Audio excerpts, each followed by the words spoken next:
3rd and 10. 4-man rush. It's Goff throwing over the middle, and it's picked off. Jeremy Chin. And Washington will be going to the NFC Championship for the first time in 33 years. Bateman is back in. The whole season essentially comes down to this play. But these two great teams, they'll roll, flip it. Got it. Oh, the ball was dropped. He had the 2-point conversion in his hands. Andrews did not hold on. The drop by Henry earlier. Andrews had a drop as well earlier. And for the game to go possibly to overtime.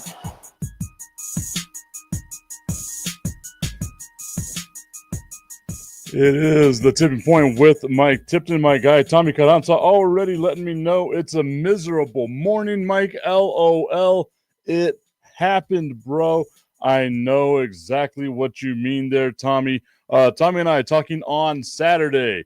Me getting a bit of comeuppance, I guess we could say it is, as the scenario I wanted to play out actually played out. The Philadelphia Eagles getting a win in there as well. It was a tough one for me, right? Like watching the Washington Commanders, because I cannot stand the Washington Commanders, and somehow, some way, thanks to their fan base, the Detroit Lions made it so that I couldn't stand them. And that's a horrible, horrible thing for me to say, right? Like, Detroit doesn't have anything that people should be hating on. Like, they're not one of those teams that's had a ton of success. They're just kind of, they live in their middle of the road area where you have zero expectations for them, right? And I said at the beginning of everything, flatly, they've been living a very charmed, a very happy, a very easy life, these Detroit Lions fans, right? Because you don't have expectations of greatness. Last year, you make it to an NFC Championship game. This year, you're expecting to move up and move on and do all this stuff. And all of these people, whether it was here on National Streaming Sports, where we are currently live on Roku, shout out to National Streaming Sports, all the various shows that were going out there, or whether it's the people on social media, where we're live on YouTube, X, and Facebook as well. All of these people, all of these Detroit Lions fans, all of these reasons, I can't understand what it is, these pundits, all of them, saying that this is the year for the Detroit Lions. Meanwhile, I'm sitting back thinking to myself, what on God's green earth really made you think that this was the year for them, that this was going to be the time that the Detroit Lions, of all the teams, was going to break their curse? They had never been in a position like this where we expected something from them, and we shouldn't have expected something from them. Yes, they were the best team in the NFC. That's awesome.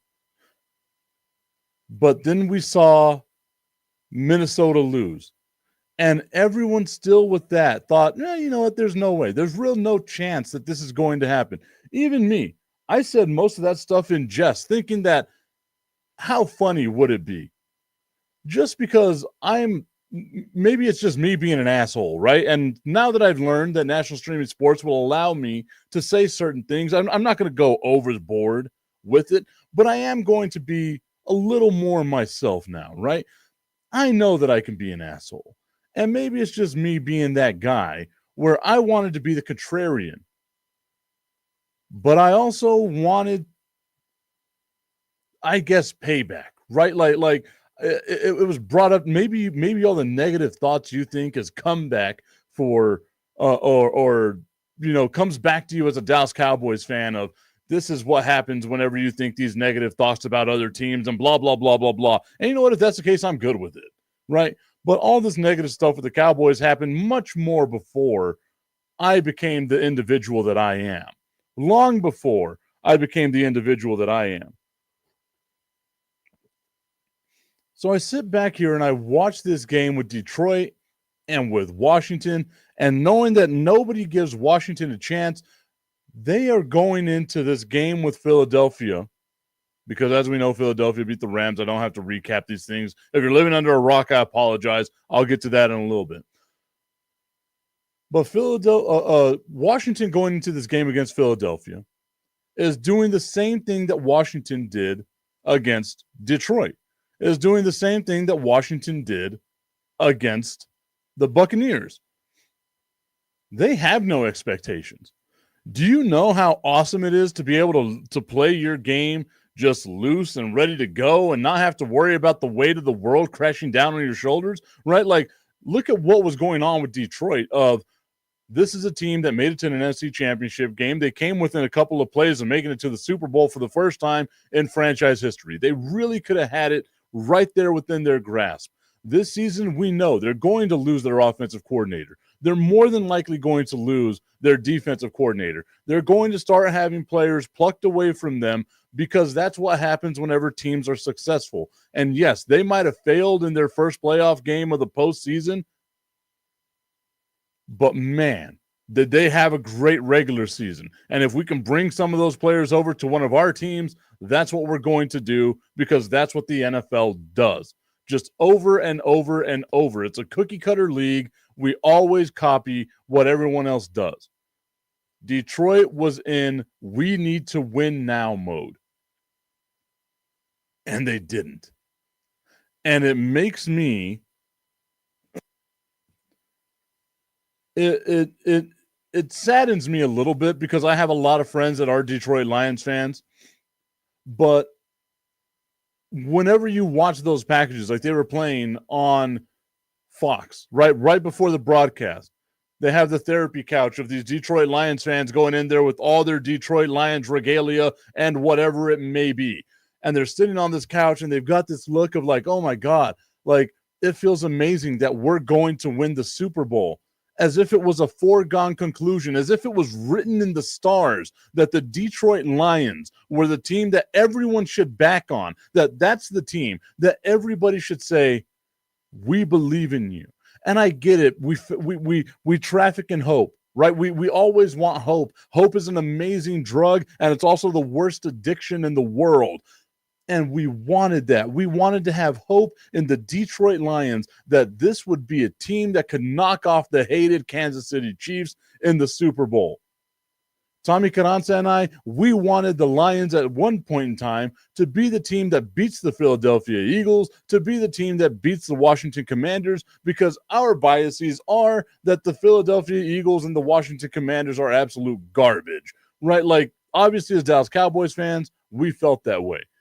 And the nightmare scenario for me happens because I wanted the chaos, the absolute chaos of the Detroit Lions losing at home, having all of these people backing them, believing in them, so that their fan base, who just a week prior was giving me what it takes to win Super Bowls, a fan base that had never been to the Super Bowl, lecturing other fan bases on what it takes to win a Super Bowl. Think about the audacity you have to have as a human being for that to be your mindset.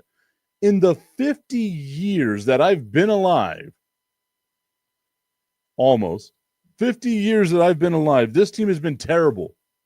Terrible. Yes, outliers here and there, blah, blah, blah.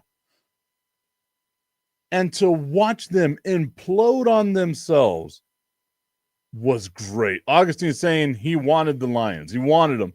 I think the Lions were the sentimental pick for a lot of people, and I feel like Washington now is going to be that sentimental pick for a lot of people as well, right? Like, I'll go back to this again. Like, I am a hater. Yes, I get it all the time, but I'm also a person that likes to see some things change for teams, right? Like when you've been bad for so long, I also would love to see Washington have a little bit of success. I mean, they've already had more success now than what they had under the entire Dan Snyder regime. And you just kind of want to do the middle fingers to Dan Snyder, right? Like you want to give him the big FU straight to his face because he's Dan Snyder and he doesn't deserve any success, right? The Cowboys fan in me hates everything. Like I will be hate watching just getting miserably drunk on Sunday watching that game between Philadelphia and Washington, right? Like, that's going to be me as a Cowboys fan, wishing that an asteroid strike hits the world. That's what I would wish, right? Like, as a Cowboys fan, as someone that loves sports and redemption stories and things like that, it's awesome to see Washington make this bounce back, right? Because, again, they're Andy Dufresne of the NFL crawling through a mile of crap in a sewage line, a literal sewage line that they had in their stadium that burst to get to the other side and smell some flowers. Now, I don't want them to win a Super Bowl. I don't care who makes it to the Super Bowl out of the NFC. I still believe that whether it's Buffalo or whether it's Kansas City, those two teams are far superior than any of the other teams in the NFC. I truly believe that, because I feel like Kansas City just has Lady Luck on their side. We'll talk more about that coming up in a little bit, but I have to continue drinking the tears of Detroit Lions fans who, for the first time in their existence, get to feel what it's like to have expectations of success and not get there. Now you realize the hell that it is for all these other fans that have to go out there year after year after year, watch their team be great in the regular season, and then shit the bed in the playoffs. Welcome, Detroit. You lived a charmed existence. Zero expectations. No one thought anything of you. Welcome to this hell. It's never a foregone conclusion, and I am all about the chaos that caused. It's insane to me, absolutely insane to me, that there were so many people out here just making it seem as if the NFL is gonna hand the Detroit Lions a Super Bowl, even a Super Bowl appearance. They lost. The number one seed lost to the last team to make it into the playoffs. And I am here for it. Again, I do hate it. I hate every bit of it, because I know that I'm going to be hate watching this game next week just because I cannot stand either team. Tommy Canassa saying that's funny, though. The Lions let me down, and then F that crap. I want Kansas City or Buffalo to win the Super Bowl. I'm with you 100%. And I've been saying that this whole time. Again, people can call me a front runner all they want. I'm going to go with history, right? Like, I know me some history. And to be the man, you got to beat the man. And Kansas City is the man, right? Like, the Texans gave them a shot. We'll just go over this game. We're just going to do Saturday now, right? Just all Saturday. The Houston Texans go into Kansas City. They wind up falling to the Kansas City Chiefs 23-14. The game wasn't even that close. Let's legitimately be honest here. The game wasn't even that close. It felt like one of these games where Kansas City was just playing with their food. And you knew at any time Kansas City would just turn it on. It legitimately felt that way. Like Kansas City was just okay. Like they were just okay. Augustine saying the Eagles to win the Super Bowl. I mean, we'll see. We'll see. Again, I'm a firm believer that there might be some chaos coming up this next week, but we'll talk about that coming up in a little bit. And as the game plays out, Houston ultimately loses. And yeah, there's always these calls, and anytime the Kansas City Chiefs play, there's always going to be calls and blah, blah, blah, blah, blah, blah, blah, blah, blah. Ultimately, the game ends 23-14, and then we get these delicious sound bites coming out of the Houston Texans locker room. This one first from Houston Texans head coach DeMeco Ryans. You touched on this after the Aziz and Trevor hit. Do you think the league needs to take a look at the late slides by quarterbacks right now? Yeah, I've mentioned that before about the late slides. You know, some things are just unfortunate. Things are out of our control. But didn't go our way today. How did you feel about some of the questionable or controversial penalties to them at Patrick Mahomes that kind of extended the drive? Okay, we knew going into this game, man, it was us versus everybody. Right? When I say everybody, it's everybody, all of whatever. Everybody, the naysayers, the doubt, right? Everybody. we had to go against today. And, going with that, knowing going into this game, what we were up against, we can't make the mistakes that we made, right? We had a lot of self-inflicted mistakes that happened, whether it's special teams, not converting our kicks, defensively, not being where we're supposed to be in coverage, all offensively, not protecting our quarterback and keeping them clean. So, you marry that on top of everything else that we have to deal with, it's going to be a really tough uphill battle. Us versus everybody. And you got to love how D'Amico Ryans really tried to bring that back, to dial it back, being like, but, we've got to play our game and blah, blah, blah, right? And he's just going over and doing his thing and trying to, I guess, do damage control for what he just did, because he's about to get a huge fine from the NFL. And then the Houston Texans had Will Anderson, who was in the locker room scrum, and he comes out and says this. Oh, man, we knew it was going to be us against the refs going into this game. And, I talked to you guys early this week. And I was just saying, we got to go out there and we got to do us better. And, in some instances we didn't do that, some instances we did. So it was going to be us against the refs. We knew that coming into this game, and I spoke to y'all about that it was going to be us versus the refs. Us versus the refs. That is such a pathetic loser mindset that you already have your built-in excuse of how you're going to lose to one of the greatest teams in the history of the NFL. And I get it. People hate the Kansas City Chiefs. And yes, sometimes maybe it's not us against the rest. I didn't hear it wrong. It was us against the refs, man. Augustine saying it was us against the rest. You heard wrong. No, us against the refs. They said it a million times. Us against the refs. People say it all the time. And if you're going to say it's us against the rest, what's the rest that you're talking about?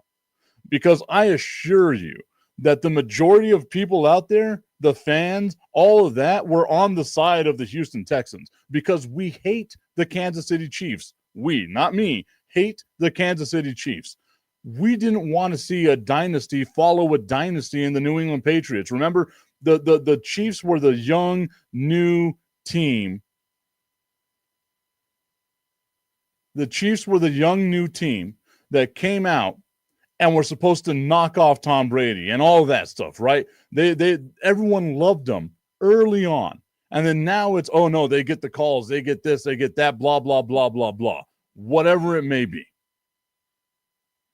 The fact of the matter is that whenever you say it's us against all of them, we know whether you want to say the rest or us versus everybody or whatever it is that you want to say. The fact of the matter is that's not true. Most fans out there wanted Detroit to win. Most fans out there wanted the Houston Texans to win, or at least the Kansas City Chiefs to lose. They don't care how Kansas City loses. They want Kansas City to lose.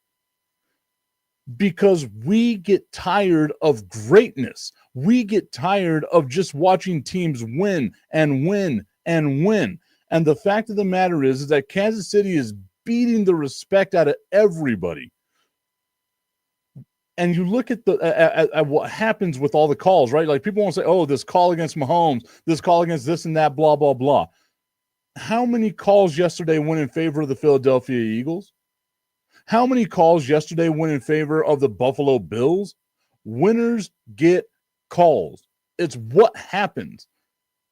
We're used to that, right? Like even going back as far back as I can think, where you have Michael Jordan do a crossover and he shoves Byron Russell out of his way, and that doesn't get called an offensive foul. You know why? Because that's effing Michael Jordan. When you're the best, you get the benefit of the doubt. And that's exactly what happens with Kansas City now. That's exactly what happens whenever we see teams that are great all the time, is we just want to say, oh, no. It's not them doing this that won the game. It was the referees helped them out. Never mind the fact that Kansas City had 8 sacks on C.J. Stroud, that they were making his life an absolute hell. Yes, I get it. The Texans had more pass yards. The Texans had more rush yards. The Texans had the ball longer than the Kansas City Chiefs. But the Chiefs did what they had to do, which was effing score points. The Houston Texans had the ball and all those yards and didn't score points. The final score is 23-14, and they were gifted 2 points at the end of the game because Kansas City's punter ran out of the end zone just to waste time. This game was going to end 23-12. You cannot win playoff games scoring 12 points. Not against the Kansas City Chiefs, not against the Washington Commanders, not against the LA Rams, not against Detroit, not against Baltimore. That performance right there would have just been terrible against anybody. But we take away from the greatness that the Kansas City Chiefs have because we just want to say the refs did it. So it was the refs sacking CJ Stroud 8 times and causing all kinds of chaos. Give me a damn break. It's pathetic whenever that's the mindset. And especially from fans out there, maybe it's just me being angry at fans because this is what fans do, right? You cannot blame referees in this situation. Let's just go with the hypothetical. Maybe there were a couple of bad plays here. Those plays were not touchdown plays, which means those plays had an opportunity for you to stop them before they scored a touchdown, and your defense didn't. And Kansas City scored touchdowns, and your offense didn't do jack squat. Was going to say another word, but I promised myself I'm not going to go overboard with the bad words here on Roku, as we're currently live on National Streaming Sports, hanging out with our friends over on National Streaming Sports on the Roku channel. Download National Streaming Sports. Check out all they have to offer. They got the big or the professional sports show, the big football show, Prim and Proper Sports, all kinds of stuff that they've got happening over there on the National Streaming Sports side. Augustine going on to say, I don't get tired of watching greatness. Come on. UTEP fans, on the other hand? I think that's the thing, right? Is like, I don't get tired of watching greatness. I get tired of greatness beating my team, right? Like I'm always tired of that. But there takes a time where you have to take a step back and realize, like, damn, right? Like again, going back to me with the Kobe Bryant thing, hated Kobe Bryant, legitimately hated Kobe Bryant, would beat up on the Spurs all the time. Get removed, he scores 81 points, he's doing all these things, and you just got to sit back and be like, damn, that dude's great.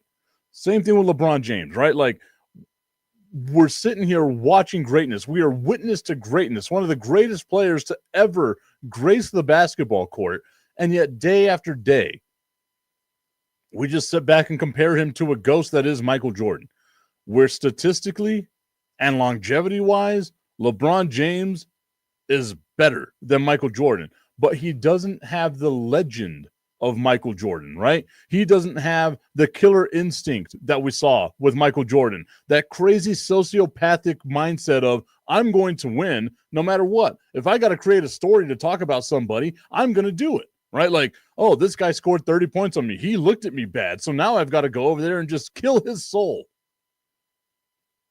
LeBron James doesn't have that, but we still can sit back and look at LeBron James and say, that dude's pretty damn good. We will never see another version of basketball as good as LeBron James. Augustine is saying this is blasphemy. That LeBron James is great. Statistically, he's better than Michael Jordan, right? Like, he's got much more points than Michael Jordan. He's going to retire top 10 rebounds, top 10 assists. He's going to be the only player in the history of the NBA to be, in the top ranks of all those things. You got to give that man his flowers. But getting back to the NFL and what it is that we saw with the Kansas City Chiefs, recognize their greatness. It's not that difficult, right? Recognize their greatness. If people want to say the NFL is scripted, oh my goodness, and I know on Friday someone had said that previously. They had said that previously, right? Like, the NFL is scripted, and I hate that mindset because it's just, it's a foregone conclusion, and it's not, because we saw what the foregone conclusion was on Saturday with Washington and Detroit. oh man, it's Detroit's destiny to get to the Super Bowl. And it's going to be so amazing to watch the Detroit Lions for the first time in their franchise's history lift the Vince Lombardi trophy, and all of their fans will get to celebrate and do all this and blah, blah, blah, blah, blah. If the NFL was truly scripted, do you think that the Detroit Lions would have lost on Saturday? No. If the NFL was truly scripted, the Kansas City Chiefs would not have blown out. And yes, it was a blowout because the Kansas City Chiefs didn't have to do jack squat after the second half. If they wanted it to be scripted, would it have been a blowout? No. It would have been a much closer game. And then all of these questions about the referees doing this and that would have had more. That would have had more meaning. But it doesn't. None of it does. Recognize how great Kansas City is and give them their flowers while we can.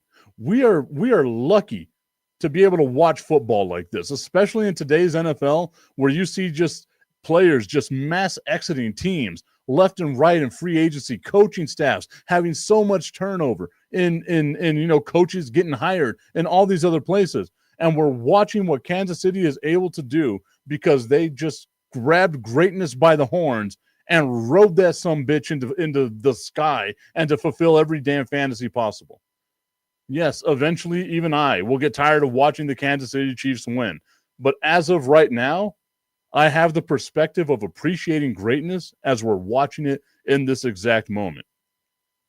Mireya Reyes saying, from your perspective, on paper, which team had more talent? Detroit or the Commanders, the Ravens or the Bills? That's an easy one for me. On paper, it's obviously going to be Detroit and Baltimore. And that's where, again, the weight of expectation comes in, right? And this is what I'm going back to on Friday, the weight of expectation.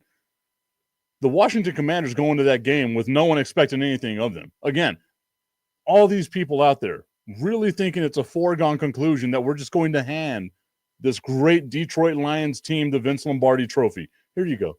Don't even play for it. Here it is. It's all yours. They were the best team in the NFL.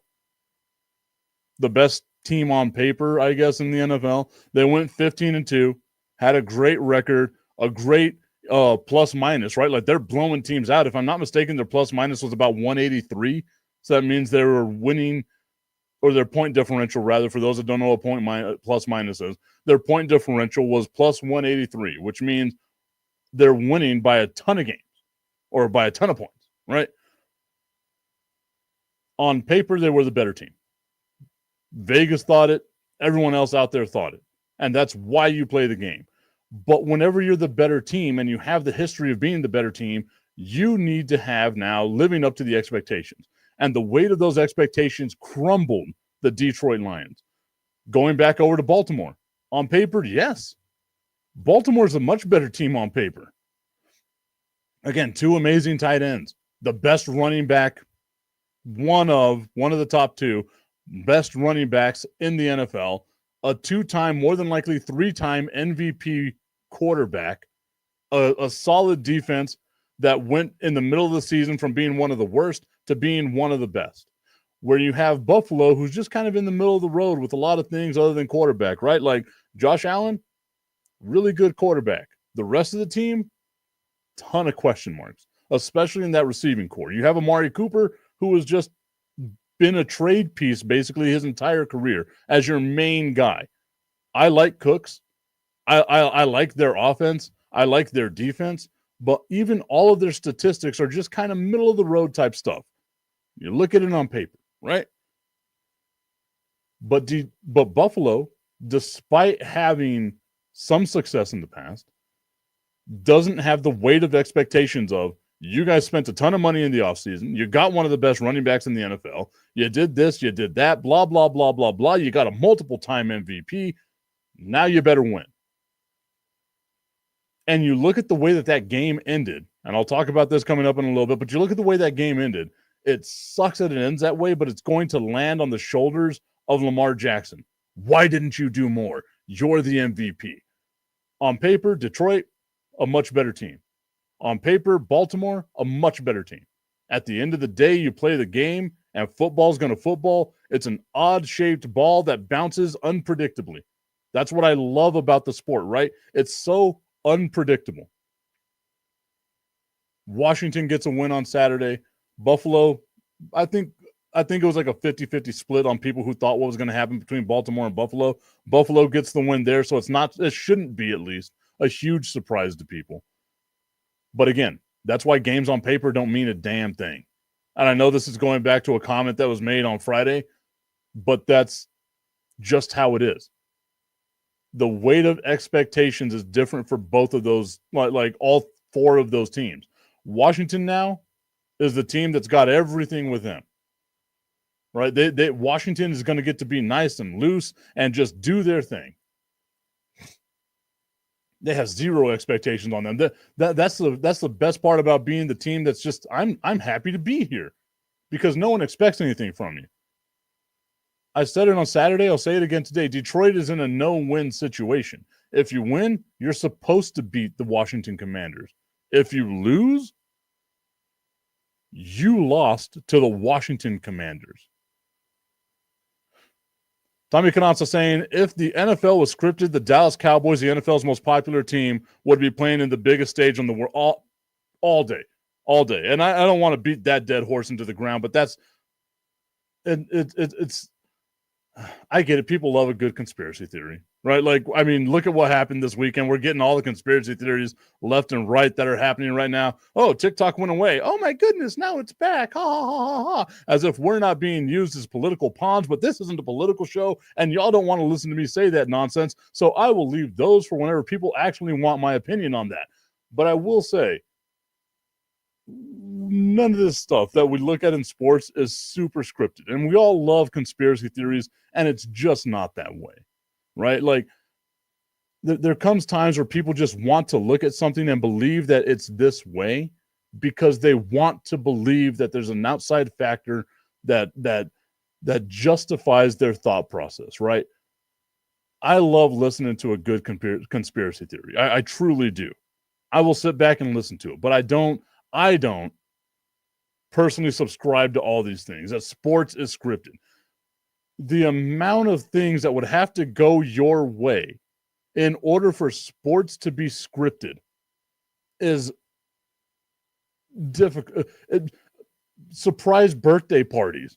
How hard are those to pull off where you got to keep the secret from somebody, right? Or Christmas or a birthday where you've bought a really awesome gift and you don't want to spill the beans and you hope that people don't check bank accounts and do all this other stuff, right? Like, that's at that small, tiny level. Now imagine the grandiose level of now. And I'm not going to sit back and say that maybe back in the day, pre-internet, that it wasn't difficult or that conspiracies didn't happen. I'm sure they did, but it was a lot easier back then because of the lack of technology. Now, do you mean to tell me that if the NFL was scripted, that drunk-ass Jerry Jones wouldn't let that come out? That Jerry Jones would sit back and watch his team struggle the way they do and just be like, well, it's a part of the script. I guess I just got to follow the script. Give me a break.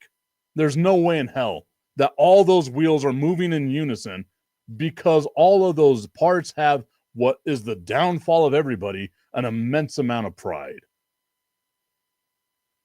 NFL scripting would never happen. Sports scripting would never happen. Small levels where like a player can I guess determine what's going to happen with himself, like individually. Of course, that happens all the time. We saw it happen with Michael Porter Jr.'s brother in the NBA, last year? Oh, I'm hurt. I can't play this many minutes. Wink, wink. Make sure you bet the under on me. Oh, no, coach. I tore my eyelid muscle. Now I can't play. That stuff, yes, obviously that happens, but it's such a small micro level, not the macro that is the entirety of the NFL. Mireya saying, I don't deny the weight of expectations, but those records should also give you a sense of confidence. But now you can't deny my point that preparation and mental toughness plays a factor and can change the outcome of a game, not just in high school. I don't think anyone denied that. Mental toughness is a part of the game. Preparation is a part of the game. You were talking about just straight talent. That's what the comment goes back to. And I will, if I need to, go back, read the comment, and say this is what was said. We're continuing our circular dance here. You and I agree on the same thing. We're just saying it in different ways. I believe the weight of expectation is what crumbles teams more. You can have all the confidence in the world. You have to be confident in order to be in the NFL. You have to be prepared in order to be in an NFL. It is a base minimum in order for you to be at that level. You are the 1% of the 1% of the 1% that made it that high. You have to have a level of confidence. You have to have an insane amount of preparation to get to where you are. And the ones that do it even more insane, the Tom Brady's, the Michael Jordans, the LeBron Jameses, the people that just obsess over it time and time again, those are the ones that's what you have to do to separate yourself from everyone else who is doing the exact same thing. Look at the videos of like Kobe Bryant, how he would study Michael Jordan, and he basically became a Jordan mimic, right? Tom Brady, how he didn't eat strawberries or any of this other stuff, like his crazy TB12 diet. LeBron James putting in $3 million a year to keep his body in the shape that it needs to be in. That obsessive compulsive desire to be able to do what they do is what separates everybody, right? The raw stuff takes you so far. So far. In the NFL, it don't matter what's on paper. At the end of the day, you've got a talent pool that is just so close to each other. Like the separation of talent, unless it's the best team versus the worst team, the separation of talent isn't immense. It comes down to sometimes the sun shines on a dog's ass and the Washington Commanders happen to be that dog's ass, right? But in your mind, you have the entire city of Detroit wants me to win this game. Cool. Now the whole world thinks we're the best team in the NFL. The whole world wants us to beat the Kansas City Chiefs. The whole world thinks that we're the ones that are going to get this done. That is a noose around the neck of any team. Once again, love the back and forth. I just think that we're playing the semantics game, right? Of words are words. And I might say something a little different than you say something, but we're both going to the same thing, right? I'm not gonna say. Okay, I will say it. So I'm a person that like studied a bunch of religion, and if you're a religious person out there, I apologize. I don't mean to offend you, but I studied a bunch of religion, read a bunch of Bibles, did a bunch of this and that. Same message, different messenger. That's all I'm going to say. That was happening with you and I, Mireya. Medusa Design saying, Tip, hello, did you miss me? LOL. Of course I missed y'all. Then she goes on to say, these effing Commanders did their damn thing. That's what happens when you study the other team. Anyone can win in football. Love me some football. I guess that's what it is. Like, it was great to see what the Washington Commanders were able to do. Augustine saying all that suffers is the coaching and the confidence. That's right. Again, like it's one thing, right? Like Washington this year, they're going to go into next year, even if they lose in the NFC Championship game to the Philadelphia Eagles. Washington's going to go into next year and think to themselves, man, we did the damn thing.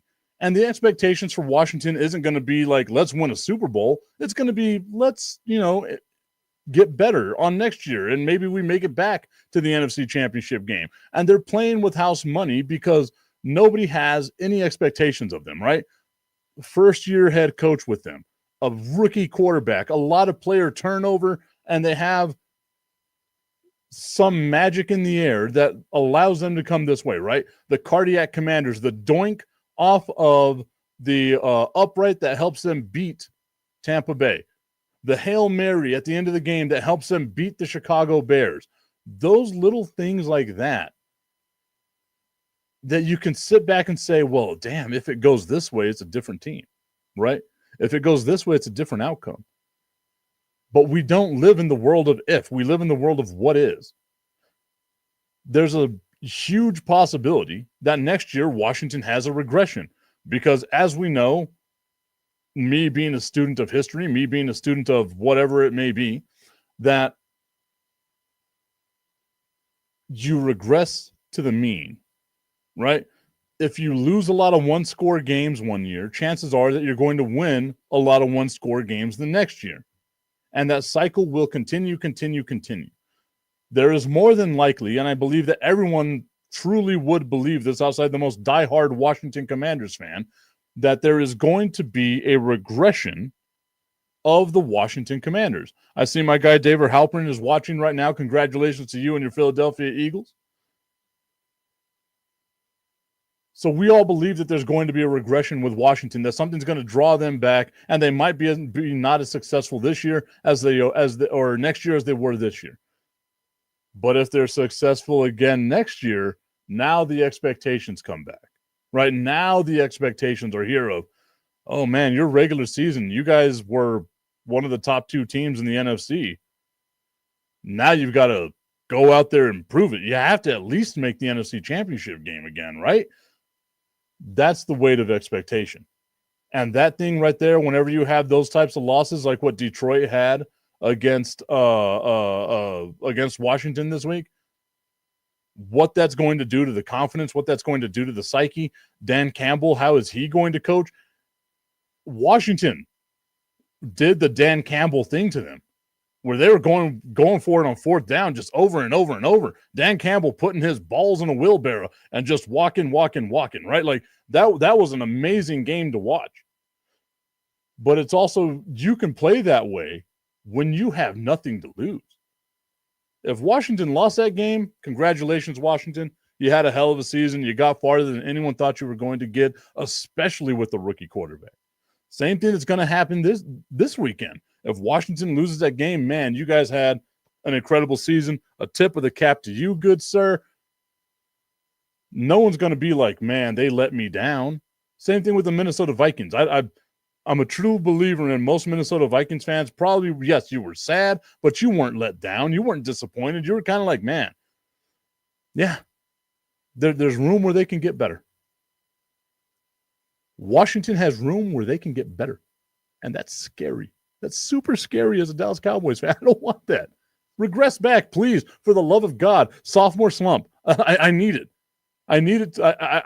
Please, Washington, regress back. I need it. Just selfishly. But as a fan of sports, awesome to see what the Washington Commanders were able to do.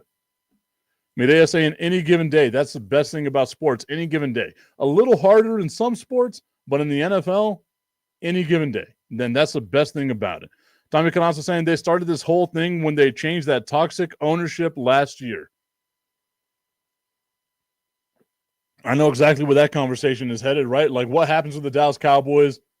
That right there is, once again, the thing that gives the Dallas Cowboys hope. I mentioned the word Philadelphia Eagles, and Tommy Canassa's throwing tomatoes at me. My apologies, Tommy. Adrian Zamudio saying good morning. Good morning to you, Adrian. Hope you guys are having yourselves a good old time. Y'all can probably hear it here in my throat. I am going to need to take a quick break right now, so I will do that. I'm going to play a couple of commercials, so check out this message from our friends over at RevAutoCarCare.com.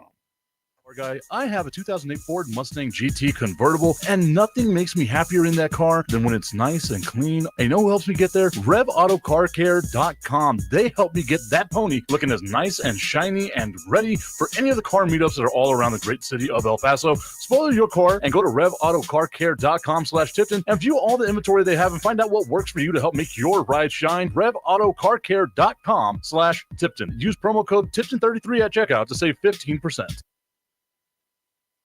You all know there are hundreds of betting sites out there, but don't be fooled. Some sites are legal in some states only, some sites pay in Bitcoin, and some sites have even been hacked. However, BetUS has been in business for over 30 years. They have future bets that are paying out in the thousands, and there's still time for you to bet on the Super Bowl, the National Championship, and even the NBA Championship. Just use the QR code right here, and it'll take you to the BetUS site. BetUS. Check it out and bet responsibly. Thank y'all for dealing with that nonsense of mine, having to clear out my throat because I'm an old dude and I've got a whole bunch of throat issues. That sounded bad. I think I need to do phrasing right there. Pause. Maybe that's what I got to do. But thank you all so much for tuning in here to The Tipping Point with Mike Tipton. We are live on Facebook, YouTube, X, and of course on Roku via the National Streaming Sports app. Shout out to our friends over at National Streaming Sports. Check out all they have to offer on National Streaming Sports on their fast channel, Roku on their fast channel, National Streaming Sports. Download the app. It's an amazing, amazing group of people that are coming together to try to do sports a different way, right? Like a lot of different voices talking about it from a fan's type of perspective. I think I'm the one that breaks the mold a little bit because I just don't go deep into my fanhood. Mainly it's because the Dallas Cowboys are a constant disappointment, disappointing me more than I disappoint my parents and my family on just my simple existence. We spoke a little bit about Washington, Detroit, about that game. We spoke a little bit about the Chiefs and the Texans. And now in the next couple of minutes, I want to spend a little bit of time talking about the Bills and the Ravens. And truth be told, I got a little just tired of watching football, which I know sounds like blasphemy, but I know I'm going to be watching it again today with the national championship game. So I took a little break, went on a little cruise, drove around town, come back, and I get to see the ending of this game because I know these teams, even though Baltimore on paper is the better team, Buffalo had less expectation, right? Like, we don't know what to expect out of Buffalo. They had a lot of turnover. What's going to happen here? But I think a lot of people thought that Buffalo was going to be able to overcome and win. And then you see that not final play of the game, but the final drive for Baltimore. They go down, they get themselves a tutty, and now they're down by 2, and they just need to convert the 2-point conversion to be able to tie this game up. And it brings me back to a point that I had made where, oh, look at me getting a phone call. Don't know who that is, but I will have to give that phone call back. Clearly, that person's not watching The Tipping Point with Mike Tipton, so I have a chance to convert that person to a supporter of the show. So many jokes, but I'll be all right. But you watch how that 2-point conversion fails. And I get it, right? Like, the ball is in the hands of Mark Andrews. It just slips out. He falls back, stumbles a little bit. 2-point conversion goes away. Great game. Buffalo moves on to the AFC Championship to take on the Kansas City Chiefs, where now Buffalo is going to be the team playing with the hopes and expectations of everyone who hates the Kansas City Chiefs, saying, by God, please beat the Kansas City Chiefs. On the flip side, you have the Philadelphia Eagles that beat the LA Rams. Philadelphia goes up by 13 points late in the fourth quarter. The Rams get the ball with 4 minutes left. March down the field with that quick strike offense the Rams have. Get the game to within 6. Hold Philadelphia on the plus side of the 2-point conversion or on the 2-minute warning. Get the ball back. Move the ball to midfield. The 2-minute warning happens. It seems like the 2-minute warning sucked all the momentum away from the Rams. Pass. Now the Rams are down in the red zone, deep in the red zone, with a possibility of winning this game, and it just doesn't happen. The Philadelphia Eagles squeak by with a 28-22 win, squeak by the skin of their teeth in order to win this game over the LA Rams. And now you have a team with nothing to lose in Washington going up again against a team that is so much superior, far superior on paper. And I get it. None of that stuff matters, right? Like, at the end of the day, you got to play the game. But now you have what people think is a dream matchup in Philadelphia or in Kansas City and Buffalo, and then what I think is a nightmare matchup for me and the other Dallas Cowboys fans that are out there of the Philadelphia Eagles and the Washington Commanders now in the NFC Championship game. These games are going to be fun because these teams know each other. The Buffalo Bills, 3 straight wins against the Kansas City Chiefs in the regular season. 2 straight losses against the Kansas City Chiefs in the playoffs. And yes, I'm only going back to the Mahomes-Allen games against each other. This is going to be a fun matchup. I am hoping and praying for the chaos. Augustine saying is, all I'm saying is please be good games. I think they will. I really do think they will be good games. I am hoping and praying for the chaos of some flag being thrown late in the fourth quarter where the Kansas City Chiefs are the perceived benefactor of that flag just to watch the world implode around me. I've never seen The Dark Knight, but I'm always sent that clip of Hines Ward running with the football as like the world is exploding, like the entire stadium in Pittsburgh blowing up behind him, and Hines Ward is just running with the football. That is me in the world of chaos. I love every single second of it, right? I want that chaos because I want the narrative to be, oh, these hated Kansas City Chiefs. Because much like DJ Khaled, all they do is win, win, win, no matter what. I also love the storyline of what if Buffalo gets over the hump, right? This is what I'm here for right now, is just storyline after storyline. This is what I love about sports, where I am able to kind of remove myself from my fandom and just cheer for storylines, man. Like, it's great. It's really great this time of year. Now, if the Dallas Cowboys were in it, which they're not going to be, I have to say it just because I know if I don't say it, people are going, oh, you're ducking this or that, whatever. No. With the Washington Commanders making it to the NFC Championship game for the first time since 1992, the Dallas Cowboys now are the only team in the NFC to have not made the NFC Championship game in the last 29 years. People are going to say, oh, it was the 1995 season. It was the 1996 playoff, much like it's this right here, right? Like, I could be a jerk and go back and say it was 1991 for the Washington Commanders. It was a 91 season for the Washington Commanders. They made it in 92. The Cowboys made it in 96. Nonetheless, the Dallas Cowboys are now the embarrassment of the NFC. And you know what? If you're going to be bad, I say it all the time, be historically bad. I don't even want 30 years anymore. I want a damn 60. Let's go for 60 years of just ineptitude for the Dallas Cowboys. I am here for it. Let's go. Let's effing go, Dallas Cowboys, and get to that terrible, terrible, just half a century of being bad. I am here for it. I am in my veins. Just give me all the negativity about the Dallas Cowboys. But the Philadelphia Eagles now and the Washington Commanders, again, nice, loose, don't have anything to play for. I mean, you do, but you don't have anything to lose, right?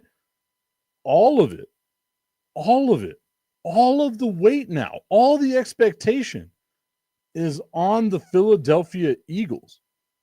Because we're watching a team that, yes, has won a Super Bowl in 2018. And now you've been to the Super Bowl in recent times. You've had one of the best records in the NFL over the last few seasons. You had that epic collapse last year that you were trying to make up for. You have the better team on paper. All the expectations fall on the Philadelphia Eagles. And I am here for that because there's a part of me that wants to see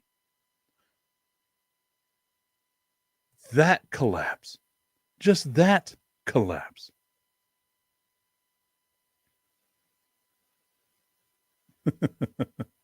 Jenny Jen saying, here is my next shirt for the Vikings. Quote, we almost win. I like that. We almost win. We're almost there. We're almost there. A little bit over the hump. We're almost there. I would be remiss in saying this. I need to put the link up in the broadcast here. I did create a small merch store. I'm going to be adding things to it. Spent this weekend basically creating a bunch of designs and things like that. But I have the We Got That Good D for the Dallas Cowboys. I have a couple of I Hate That I Love Them shirts that I'm going to be putting out there. And then we have the idea of I Love That I Hate This Team. And that's going to answer Medusa's question here. So she says, okay, so let's say Eagles Commanders. Who do you hate more? It's kind of like, whenever they ask you, like, it's your kids, who do you love more? Which one of your kids do you love more? And you say, I love them like equally. And you genuinely do, right? Like at least I do. I don't know how y'all are as parents, but at least I do. I look at my kids and I see just beautiful things in both of them, right? And I'm like, man, I couldn't imagine choosing one over the other. And then I think about the way that I grew up as the youngest of 11, and obviously one's going to rise to the top. It wasn't me. As the baby of the family, it wasn't me. I think they had given up on like any hope of anything by the time I was like 12 years old, right? My parents at least. So whenever you ask, like, who do you hate more, the Eagles or the Commanders? I hate them the same. The passion I hate them with, though, just grows and grows and grows. I'm like the Grinch's heart of hate. It grew 3 sizes this weekend with how much I hate these teams. Again, my hope is that an asteroid hits the stadium. The game can't be played, and we just let the Rams play in the Super Bowl or whatever. We have a game between the Rams and the Lions, the consolidation Super Bowl game of who gets to go there. That would be my hope and expectation. Now, obviously, I don't want anyone to die. Just, injured. Small asteroid. Tiny little asteroid. Enough to, like, cause some mild concussion symptoms that neither team would be able to play. And both teams lose. That, to me, like I hate them equally. And it will continue to be that way for the remainder of time. Tommy Canassa saying, Eagles for sure because of their fan base. Oh, yeah, no, the Eagles fan base. Now, if you ask me what fan base I hate, it's going to be the Eagles fan base. Like, I think it's because the Washington Commanders just, their fans are like, we're the Spider-Man meme. Cowboys fans and Washington Commander fans, we're the Spider-Man meme of just ineptitude, of like, oh, man. Right? Medusa Design saying, haha, good answer. LMFAO, I was going to ask which one you like best, but I know you too well. My hatred for both is equal, and it will always be that way. I will never choose one over the other. And then Tommy Canasta saying, an asteroid probably means death, Tip. Hey, whoa, let me be optimistic, guy. This is me trying to be optimistic about disaster. All right, y'all. Thank you all so much for tuning into the Tipping Point with Mike Tipton. We will be back tomorrow. I wanted to break down the championship game in college football, but I won't be able to do that. But I'll be back tomorrow here on National Streaming Sports, on Roku, on Facebook, on X, on YouTube. Thank you all so much for being a part of today's show. We will see you all tomorrow.